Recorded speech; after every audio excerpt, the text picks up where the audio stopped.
Muy buenas noches, bienvenidos una vez más a Historias del Gráfico, en esta edición de emergencia de Historias del Gráfico. Ya vamos a volver próximamente al archivo de la revista. Mientras tanto, como todo TNT Sports, seguimos en casa. Hoy en Historias del Gráfico vamos a repasar un momento de un club. Década de los 80, comienzo de la década del 90, Deportivo Español, un emblema de aquellos tiempos del fútbol argentino. Entre paréntesis, una de las camisetas más lindas de aquellos tiempos. Vamos a hablar del Deportivo Español, de la relevancia que tuvo en aquel periodo de nuestro fútbol, y ustedes van a percibir la palabra, en el timbre de voz de muchos de los protagonistas que desde ya agradecemos hayan participado en esta edición de Historias del Gráfico, la relevancia, la dimensión que tuvo para ellos Deportivo Español. Aquel club fundado por mayoría de gallegos y asturianos en 1956 que se hizo un lugar inesperadamente en el fútbol de élite de la Argentina y permaneció durante 14 años en Primera División.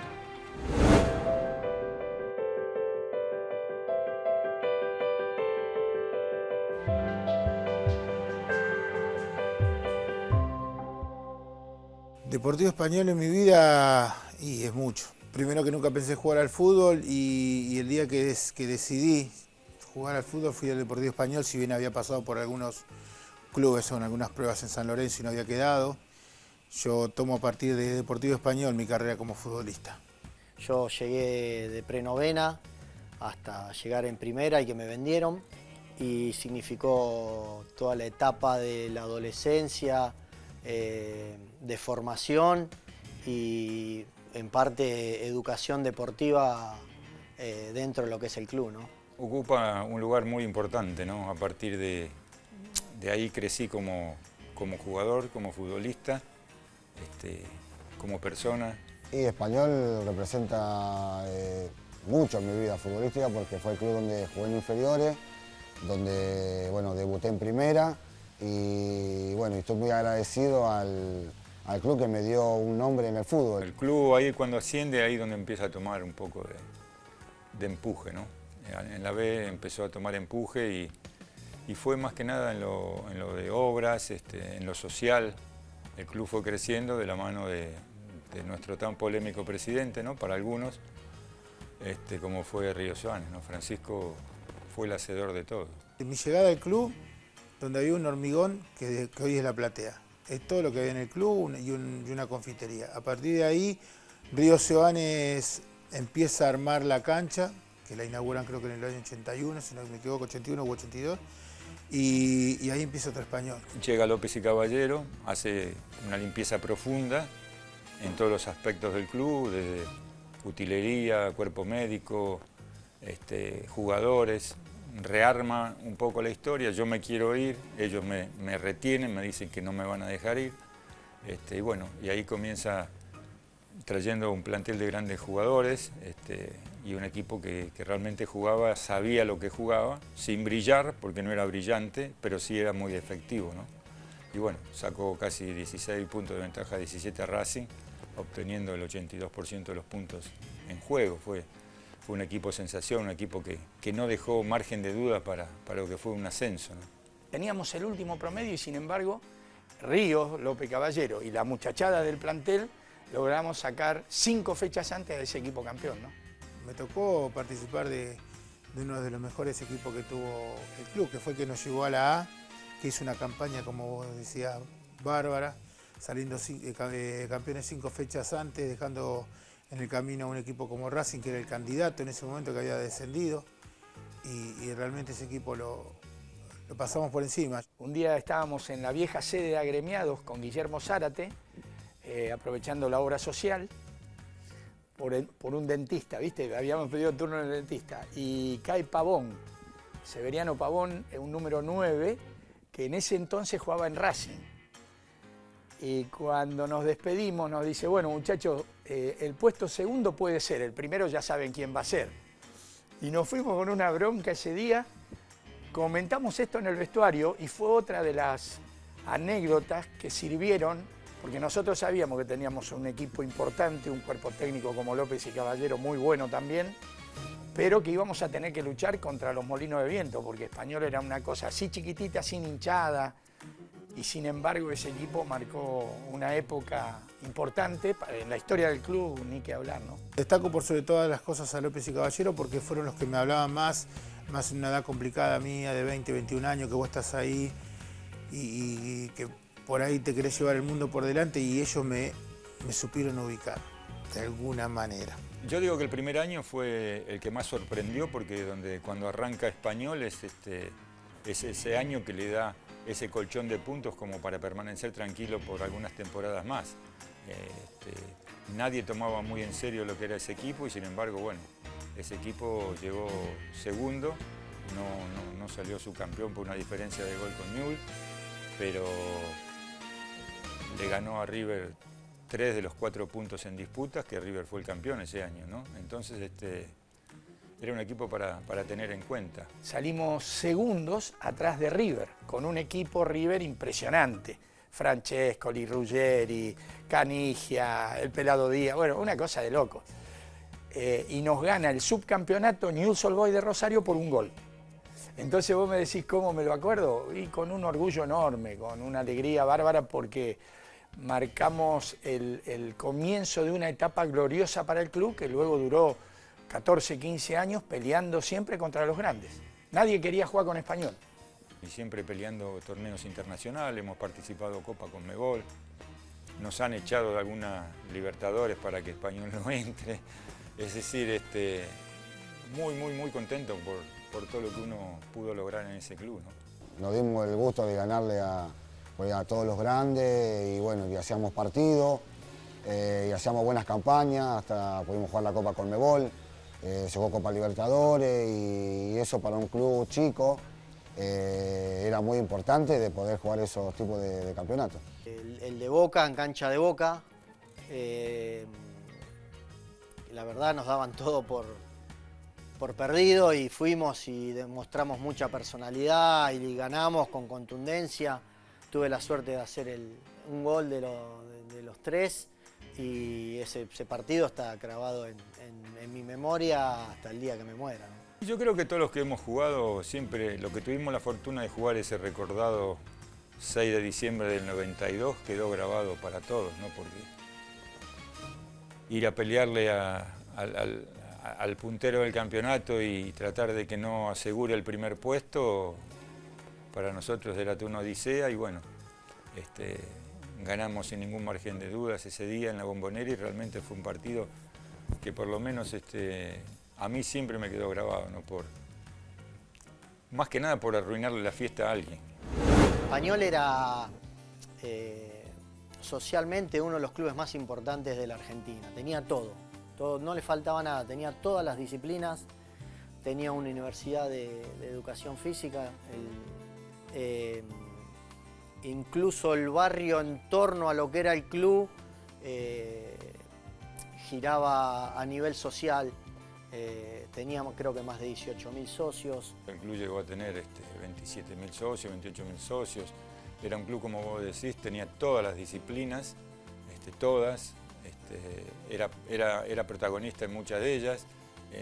Y aparte de eso tenía mucha vida social. Ir a comer al club un sábado a la noche era imposible conseguir mesa. Funcionaba el Instituto del Profesorado de Educación Física, donde estaba los 4 años del profesorado, o sea que había alumnos a la mañana, a la tarde, todo el día. El club era imposible ir los domingos a la pileta, sin lugar para estacionar. Pero bueno, todo eso quedó allá en el tiempo, ¿no? Y hace mucho, lejano. Imagínate que Español en esa época, si no me equivoco, tendría entre 24 y 25.000 socios, cuando el club era todo, ¿no? Ahora está dividido, bueno, ya sabemos lo que pasó. Para que te des una idea, en una fiesta de carnavales, con mi mujer de aquel entonces, fuimos a la fiesta de Español, con otros jugadores y todo. Ríos había contratado, entre otras figuras, a Yango, que era, no sé cómo decirte hoy en día, una figura de primer nivel. Estábamos bailando, lentos, y Yango nos cantaba entre medio de las parejas. Era un club modelo. Conseguir una mesa un sábado a la noche para comer en el buffet del Deportivo Español era imposible, imposible. De un movimiento social grandísimo, donde vos llegabas los domingos y eso parecía una fiesta, porque estaba la confitería delante, el predio era enorme, la gente iba y compartía en verano las piletas, los quinchos, los asados, las paellas en este caso en la confitería, muy familiar, todo muy ameno. La verdad que fueron momentos que uno cuando lo recuerda le agarra un poco de nostalgia cuando ve el club como está hoy.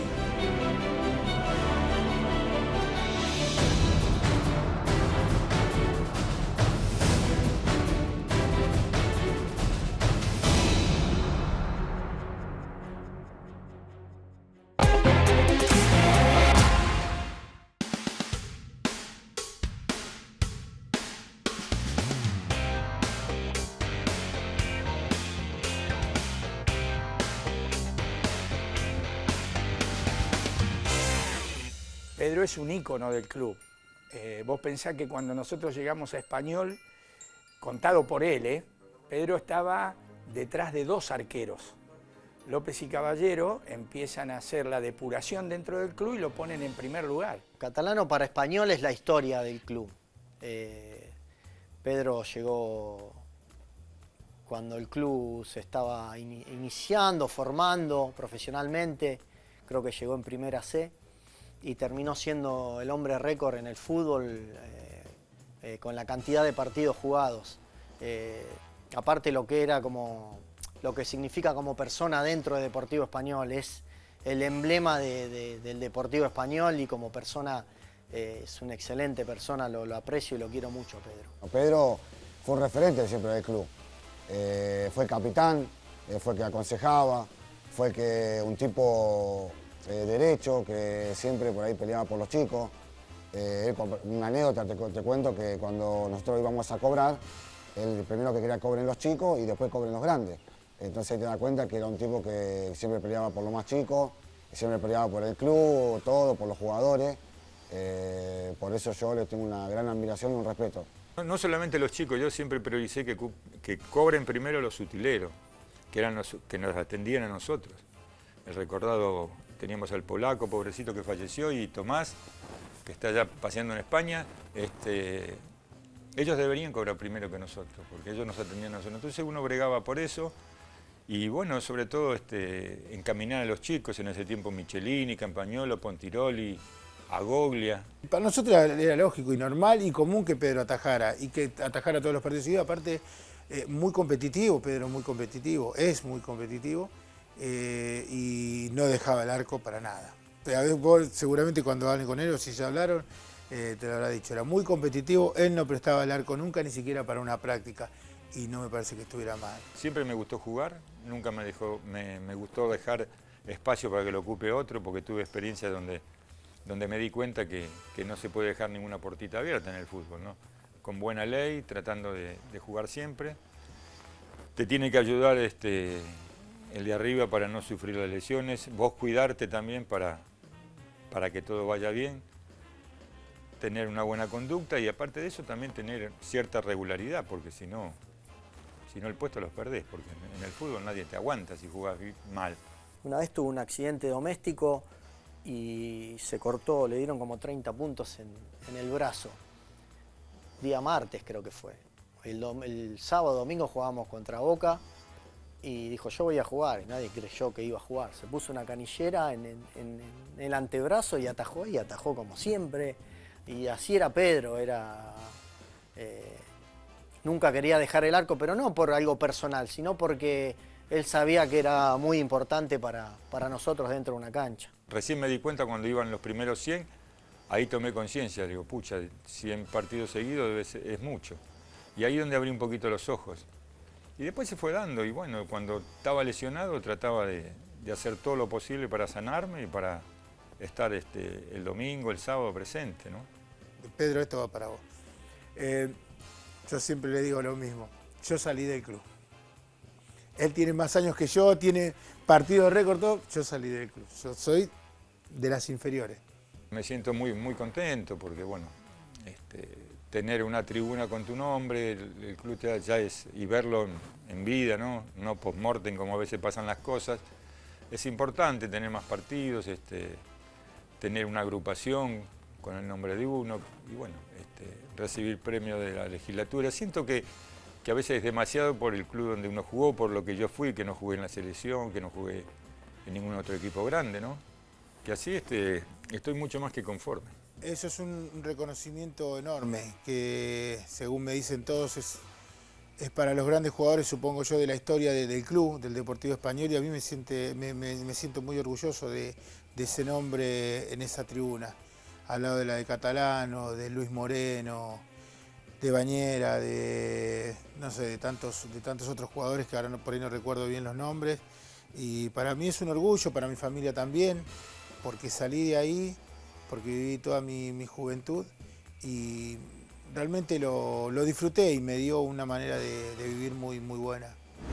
Me llamo Río Sioani y soy Río Sioani y trabajo para Río Sioani. Yo no dependo de nadie, no dependo de ningún periodista, no dependo de ningún intermediario de fútbol, no dependo de nadie, dependo de mi persona y el grupo que me acompaña. Eso es así y punto. Yo no tengo por qué hablar de dirigente, yo hablo de mi persona. Yo soy así y el que le gusta y el que no me da igual.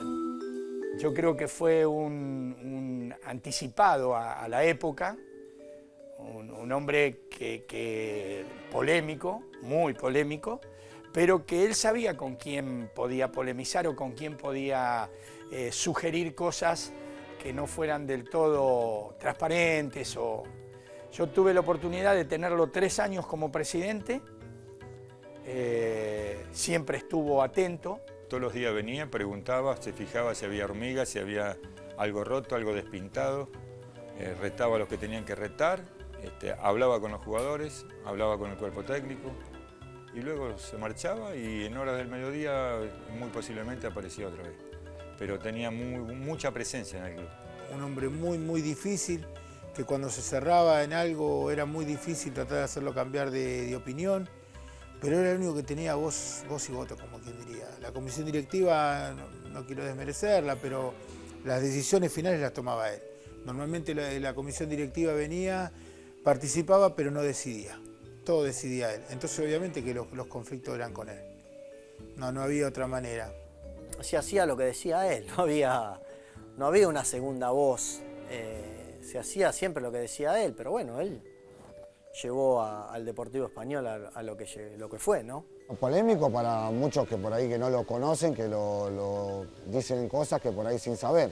Pero acá para el club le dio mucho, la cancha, todo lo que prácticamente se hizo gracias a él. Ríos era un inconsciente de alguna manera, ¿viste? Un hombre que por momentos se sintió impune, pero él era una persona muy especial, muy especial.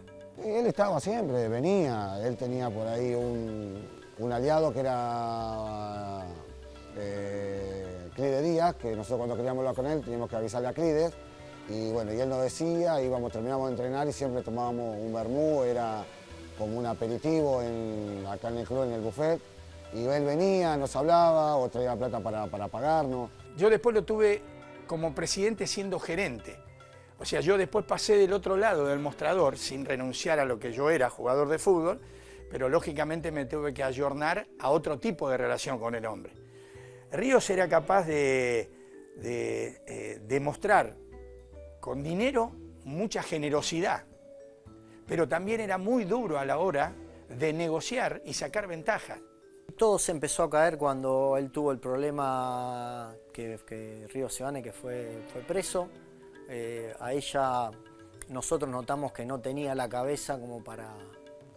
Cuando salió notamos que no tenía la cabeza como antes para afrontar todo lo que se venía, porque Español creció mucho y costaba mantenerlo. Y empezó por el tema de, bueno, prácticamente Río Sioani, que era la cabeza principal, ¿no?, del club, era el que económicamente lo mantenía, que estuvo ese problema que tuvo con Torres, con esta persona, que por ahí tuvo un problema, eso que bueno, que ya muchos ya lo saben, y es como que se complicó todo la vida ahí del club, porque era el tipo que hacía el sostén del club, y eso, una vez que se fue él, como que se vino la debacle. De los 90 días que Ríos estuvo en Caseros, 89 días de mi vida me pasé yendo a la cárcel de Caseros, a visitarlo. Ríos manejaba el club desde adentro de la cárcel. Y yo era, en lo que era el fútbol propiamente dicho, el encargado de manejar las cuestiones técnicas y deportivas como manager nuevito, te repito, porque no había antecedentes en la Argentina, sí, estuve muy cerca de esa situación. Y yo creo que ahí empezó la debacle del club, cuando él se fue. Cuando él se fue del club, mucha gente se alegró porque decían que era una especie de dictador en el club, pero que bueno, de alguna manera nos había llevado donde nos había llevado. Ya te digo, yo llegué en el año 79, hasta ahí Español alternaba B y C, y no me acuerdo si la D, jugaba de local en cualquier cancha, y él hizo un estadio. Él construyó casi todo eso que vos veías ahí, con sus contactos, con sus conexiones, y llevó al club a lo más alto. De un terreno baldío hizo una ciudad deportiva, hizo un club muy grande como era Español en ese momento, socialmente, y quedó demostrado que cuando él no estuvo más, vino la decadencia del Deportivo Español.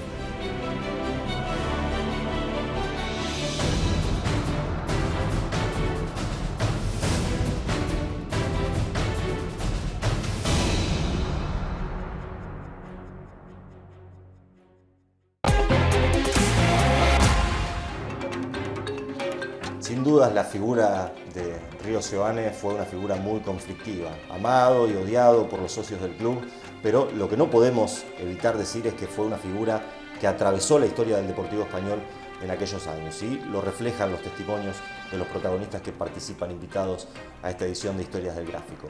En 1997 hay un mojón en la vida deportiva e institucional del Deportivo Español.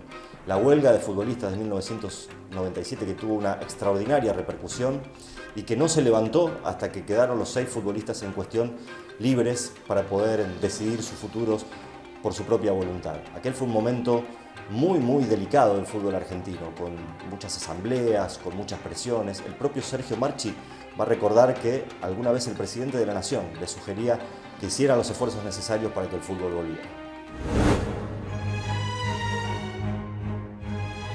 Normalmente aquí se va mirando todos los contratos de todos los equipos y cómo están conformados y la terminación y el inicio y demás. Nos dimos cuenta que había varios contratos que finalizaban esa temporada. Y contratos de futbolistas importantes, ¿no? Estaba Eduardo Fuentes, Castillo, Pontiroli, Campagnolo, Guede y Potenzoni. La viví porque muchos son amigos míos, jugaron conmigo en la misma categoría, caso de Eduardo Fuentes, Marcelo Pontiroli, Pablo Guede, los hermanos Castillo. Pasa que el club era todo un lío, no había quien resuelva las cosas y fue una situación muy confusa. Tenía algún contacto con los arqueros, sobre todo con Campa y con Pontiroli, pero sí, eso me afectó mucho a mí, porque yo tenía documentos para cobrar por esos jugadores. Cuando esos jugadores quedan desafectados, todos los que teníamos la postconvocatoria para cobrar, no pudimos cobrar un solo peso y me quedé con todos los documentos, con todos los cheques, con todo el dinero ese. La AFA no lo dejaba libre al futbolista, se le había terminado el contrato. Fuimos a un montón de reuniones, de las cuales yo participé en todas. Había mucha intransigencia y nos reunimos en una mesa chica. En ese momento estaba Fernando Miele, estaba Río Seoane, estaba el presidente de la AFA, Julio Grondona, me parece que estaba Eduardo López. Bueno, una mesa importante. Y nosotros le dijimos, si no quedan libres hoy, esto va a desembocar en un conflicto y en una huelga. Pasa esta situación con estos 6 jugadores de Español y bueno, primero no participamos, los muchachos del ascenso, simplemente fue una reunión de no todos, no recuerdo bien, de clubes de primera y bueno, se decidió a través de la representación de los futbolistas, del Turco y bueno, los abogados. Al no llegar a un acuerdo y al entrar en vigencia la justicia, cosa que no le permitía a los chicos quedar libres, bueno, llegar a una instancia en la cual nadie quiere llegar, pero necesaria como para poder, a través de la lucha, poder seguir teniendo los logros que todo futbolista y en este caso trabajador merece. Lo conteníamos, era contenerlo y decirle tené paciencia, Pero ¿qué ocurre? Cuando la AFA no los deja libre, nosotros en ese momento, eso fue el día miércoles, fuimos a la AFA y le dijimos, mire, nosotros vamos a parar el campeonato. Una apuesta muy fuerte, porque teníamos muy poco tiempo. Se hizo porque, bueno, agremiado defiende al futbolista. Pero cuando ya un contrato se firma es cuando un jugador te ponen que jugás por 10 años y vas a cobrar 0 pesos, vos lo firmaste y ya no hay vuelta atrás. Cuando uno firma algo, por eso hay que leer bien las cosas, hay que asesorarse. Y esos malos manejos podían pasar en el club. En el club, por ahí contratos no bien redactados. A mí yo tengo, en un momento, cuando yo me fui al Betis, solían pasar esas cosas. Me aparecieron 2 o 3 contratos firmados por mí que yo no había firmado. No me sorprendió que haya habido ese mal manejo y que después terminó con todo el problema que terminó teniendo Español. Bueno, yo creo que eso fue parte de la caída del club. Lo que pasó fue que se generó un conflicto no económico, que normalmente las huelgas se producen por problemas económicos. Un conflicto por la seguridad jurídica, por el respeto al convenio colectivo y por el respeto al contrato individual del futbolista. Que, para mi entender, si los futbolistas en ese momento no hubiéramos tomado la decisión que tomamos y haberla sostenido hasta el final, hubiera sido muy malo para todos los muchachos que venían de ahí en adelante, ¿no? Y ese fue un movimiento extraordinario que se provocó. Más allá, en este caso los nombres puntuales de Español, no era para los jugadores solamente ellos. Bueno, en este caso era para eso, era para sentar postura para el futuro. Y recuerdo que el día jueves empezamos a recorrer los planteles, todos los planteles, de primera y de segunda división. Y llegar al interior, vía fax en ese momento, no estaban los WhatsApp, o sea que había que llamar por teléfono, sí o sí. Y convocamos una asamblea para el día martes. Bueno, el gran interrogante iba a ser la respuesta y el entendimiento verdadero del conflicto. Y bueno, ese día martes se hace una reunión donde con un grupo muy heterogéneo de muchachos, solamente venían los capitanes en ese momento y no había un análisis de alguna forma definitivo, entonces decidimos convocar una asamblea general. Sí, participé, vine varias veces de Santa Fe a participar y siempre en apoyo del reclamo de los jugadores. Nos fueron llamando del ascenso para la reunión más grande, más trascendente, para decidir definitivamente si se levantaba la huelga o si se seguía sosteniendo el paro hasta que no debieran definitivamente la libertad de acción estos futbolistas. Y bueno, nos convocaron a todos. Y fuimos todos caminando hasta el Hotel Los Dos Chinos, que gentilmente nos prestaron un salón y prácticamente con una asistencia de casi 1000 jugadores se llegó a la conclusión, después de un debate que duró casi más de 3 horas, que había futbolistas de todas las categorías, de interrumpir el campeonato. Y Agremiado defendió al futbolista, todo el ambiente del fútbol salió a defender a los futbolistas. Era lo lógico y lo justo en ese momento. Siempre cuando hay conflictos, sobre todo los medios y todo lo que se puede filtrar, generan un montón de historias. La realidad es que las reuniones eran de altísimo nivel, de un gran debate y eran grupos muy heterogéneos, donde todos confluíamos en un mismo lugar, que los futbolistas debían quedar libres porque así lo decía el contrato. Lo que se discutían era el camino, o sea, no había una disensión, no era que uno quería ir a un lado y el otro se quería quedar en su casa, sino que elegíamos el mejor camino. Nadie quería, al contrario, que los jugadores vuelvan a Español, al contrario, todos pensando en que merecían y debían quedar libres, simplemente que, bueno, había 2 posiciones muy fuertes, en este caso era, bueno, Oscar y Diego, ni más ni menos, entonces pero por ahí en ese momento se dijo que uno gana y el otro pierde. Como te dije anteriormente, nosotros no buscábamos un resultado ahí adentro, sino el resultado entre nosotros. El resultado era, bueno, qué camino íbamos a tomar o qué camino íbamos a elegir para seguir con la lucha. Yo creo que las veces que fui no estaba Maradona en ese momento, pero siempre fueron charlas cordiales y todos podían opinar. Había muchos chicos en ese momento del ascenso que daban su opinión, que apoyaban lo que sería la huelga, pero todos opinaban, todos opinaban. La dirigencia del fútbol se puso de acuerdo para defender algo que era incorrecto. Lo que había que haber hecho es evitar el conflicto colectivo, que cada uno se haga cargo de sus errores y que el fútbol siga su curso. Faltaban 3 fechas para terminar el campeonato. Creo que fue la mejor decisión, definitivamente parar, hasta tanto los futbolistas no fueran declarados en libertad de acción. Y bueno, hoy a la distancia parece una conversación tranquila, normal, pero en ese momento se vivían, vaya paradoja, la renegociación de la deuda.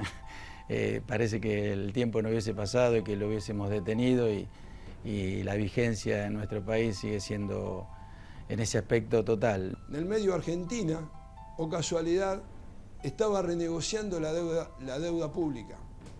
Roque Fernández era el ministro de Economía. Entonces, en esas charlas de fútbol pasábamos a la política, la injerencia que tenía en la sociedad y en el bienestar general un país sin fútbol y con diferentes inconvenientes, ¿sí? Cosa que nosotros como futbolistas siempre perseguíamos la visión de que tenían que quedar libres y perseguíamos esto sin darnos cuenta que había un montón de cuestiones. Como por ejemplo, un día vamos a la cancha de Boca, vamos a visitar a los jugadores de Boca. Dejamos el auto donde está Casa Amarilla e íbamos caminando y había un grupo de personas. Yo iba, creo que me acompañaba Pancho Martínez, José María Martínez, que fue asistente de Maradona en Dorados. Y creo que estaba el Vasco Conzábal, que en ese momento jugaba en Estudiantes de La Plata. Y nos para un grupo de gente y me dice, mirá viejo, tiene que volver el fútbol. No puedo pagar el alquiler, no vendo una pizza, no vendo un sándwich. Claro. Entonces, cuando nos regresábamos, yo le digo, che, mirá lo complejo que es tomar una medida de acción directa, por eso siempre decimos que es el último paso, ¿no? Presiones hay siempre en torno al fútbol. El fútbol crea, muchas veces soluciona el malestar que puede haber en el país. Y en ese momento no estaban bien las cosas y querían que se reanude el torneo, pero la realidad es que el gremio se puso fuerte.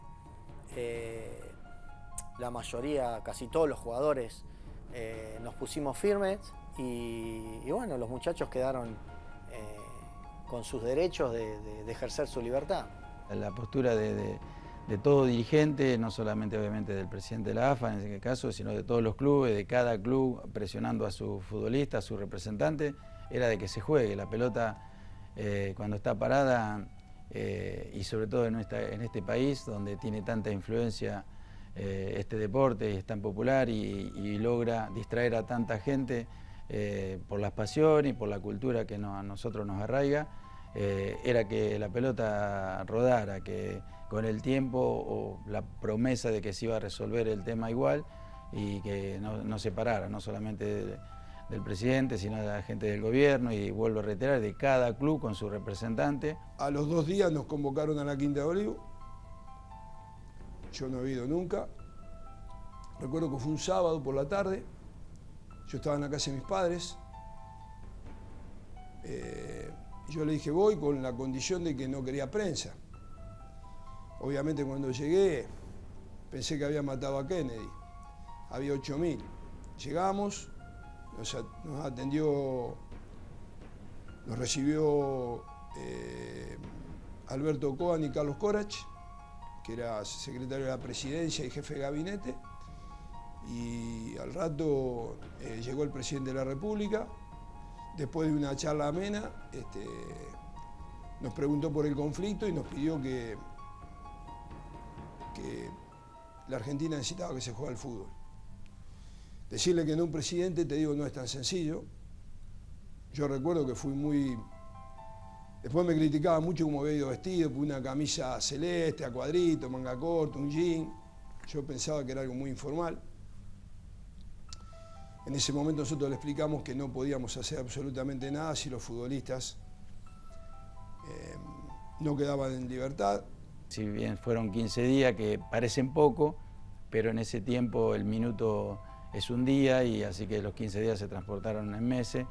Y bueno, el resultado fue un final feliz, pero vuelvo a reiterar, es muy importante lo que han hecho el Turco, los abogados, la gente del gremio, porque no es fácil la posición y bueno, las luchas tienen a veces, algunas heridas quedan abiertas, pero con el tiempo se cicatrizan cuando lo que se busca es el bien, en este caso del trabajador, del futbolista, y poder sentar postura para lo que viene, ¿no? Los días no transcurrían nunca hasta que la AFA se reunió en el tribunal que habían sacado la medida, que era el juzgado del doctor Gariboto y el síndico era el doctor Picado, y llegaron a la conclusión feliz y correcta de que la AFA lo dejara en libertad de acción. Para esto transcurrieron,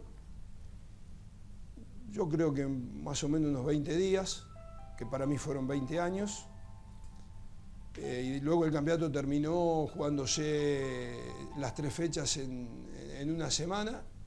No sé culpa de quién fue, pero el club tenía todos los compromisos de pago pensando en esos jugadores, en venderlos y en tener una entrada económica. Al producirse esa debacle, ahí fue donde se desmorona todo. Después Español, al perder ese patrimonio de jugadores, después me acuerdo que vinieron muchos jugadores libres de otro club, el plantel se formó de otra forma, ya el clima no era el mismo, por eso Español fue lo que fue, que perdía y después termina perdiendo la categoría y se viene cada vez más abajo.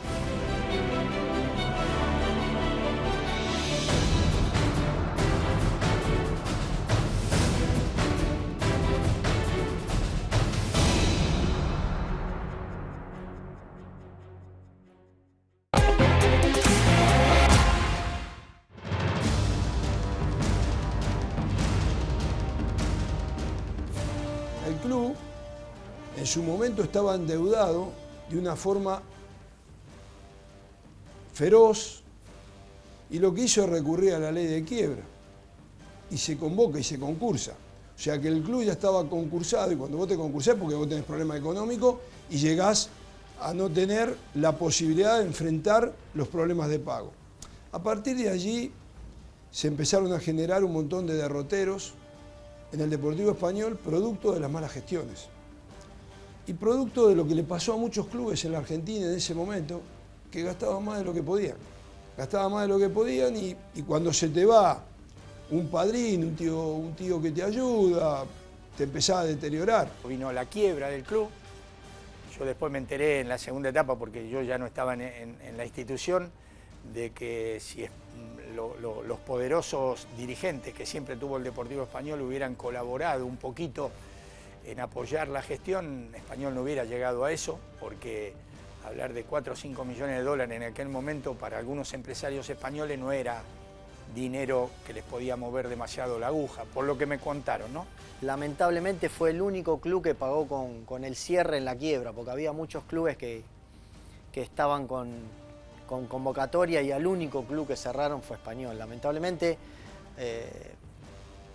la colectividad no pudo salir de hacerle un salvataje, pero fue una pena porque socialmente era muy importante en la capital federal. Ahí vino la debacle, vino las quiebras, se levantaron esas quiebras, después no se cumplieron los compromisos. Muchos quedamos enganchados con mucha deuda, con muchísimo dinero adentro, me incluyo.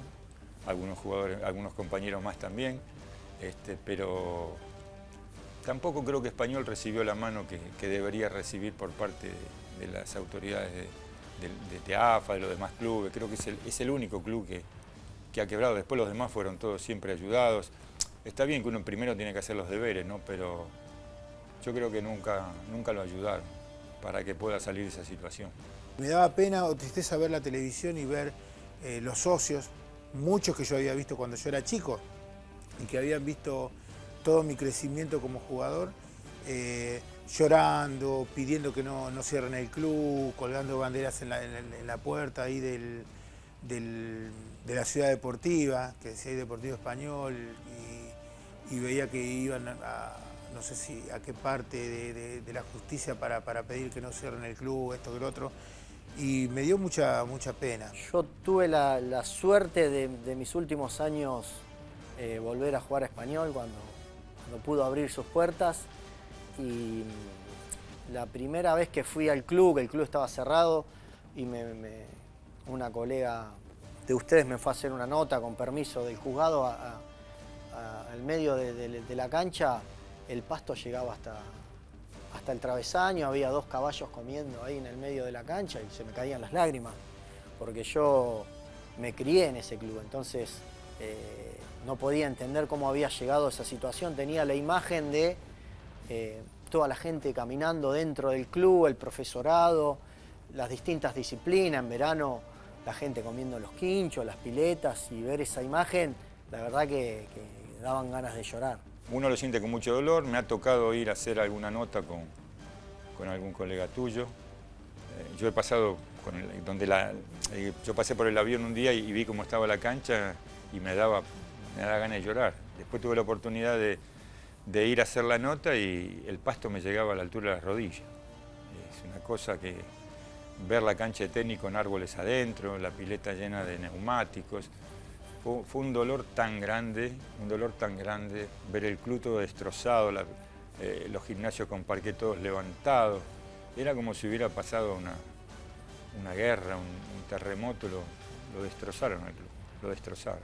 Tristeza porque uno que nació en el club, jugó en inferiores, primera y estuve tantos años, bueno, uno le daba mucha pena, ¿no? Que Español, jugando en primera tantos años, ganándole a todos los grandes, porque a todos los grandes se dio el gusto de ganarle. Y bueno, entonces como que eso daba mucha tristeza de verlo, que cada vez se venía en picada y bueno, entonces pero no se podía hacer nada. Tampoco hice demasiado, eso es algo que por ahí me queda un poco en mi conciencia de que, no sé, no me involucré, no sé qué podría haber hecho, por ahí no podría haber hecho nada, pero a lo mejor un acto de presencia hubiese servido. Y yo la verdad no lo hice. Ya te digo, todavía seguía jugando, estaba ahí en que me retiraba y no me retiraba, tenía mi familia, tenía mis chicos, y por ahí no le di la trascendencia y la importancia que tenía el club con estos problemas económicos. Pero bueno, me dio más que nada eso, pena, tristeza ver a los socios, ya te digo, que conocía de muchos años, algunos llorando, diciéndole que no cierran el club. Eso es lo que me dio. Y mucho dolor, mucha angustia, impotencia, y se dio lamentablemente, o por suerte para mí, que agarré los mejores 12 años de Banfield en cuanto a trabajo. Se hizo un trabajo tan... Entonces eso me, digamos, de alguna manera eclipsaba el hecho de yo estar viviendo momentos felices porque salieron infinidad de jugadores de Banfield, pero nunca dejé de prestar atención a un club que, como dije al principio de la nota, tiene muchos recuerdos hermosos para mí. El Español desaparece y después mágicamente es creada otra figura jurídica y aparece jugando en primera vez. El fútbol argentino ha tenido muchas cuestiones de esas características. No te olvides que políticamente fue creada la ley de salvataje de entidades deportivas para que los clubes no desaparezcan. Vos estabas premiando a aquel tipo que no pagase. No me acuerdo si llegó a estar desafiliado, pero sí perdimos el nombre. En un momento dejamos de ser Deportivo Español y pasó a ser Social Español, creo que era, si no me equivoco, en un momento. Se cerraron las puertas del club, Los chicos dejaron de tener dónde entrenar, dónde jugar. La primera se fue, anduvo de cancha en cancha. Sí, un dolor terrible, es un dolor muy, muy profundo. Pasar, inclusive ahora, uno está en el club, pero sabe que del club no es nada. Está todo perdido. Solamente tenía un comodato por 10 años, con opción a 10 años más. Ya esos 10 primeros han pasado. Estamos esperando a ver si hay una renovación de los segundos, la segunda década. Era un club realmente buenísimo. Hoy por hoy, con medio predio perdido y no sé si van a perder la otra mitad. Dios quiera que no, porque es un club que alberga un montón de gente y hay una agrupación, creo que es, y una página que dice Español no se toca y bueno, está luchando porque el club no se pierda. Para mí sería una pena si ese club se perdiera. Ya perdieron la mitad, perdimos la mitad, porque me siento partícipe más allá de que hoy estoy en Central y soy hincha de Central, siempre lo recuerdo. Pero bueno, no me gustaría que el club desaparezca. La fuerza de la colectividad, yo creo que es una colectividad muy fuerte. Y el grupo de hinchas, hoy hay un grupo de jóvenes hinchas del club que lo están tratando de sacar adelante, que vos ves que hacen obras, que le ponen el alma, el corazón y así va a ser. Ojalá el día de mañana, yo creo que si sube deportivamente las categorías, el club va a crecer también.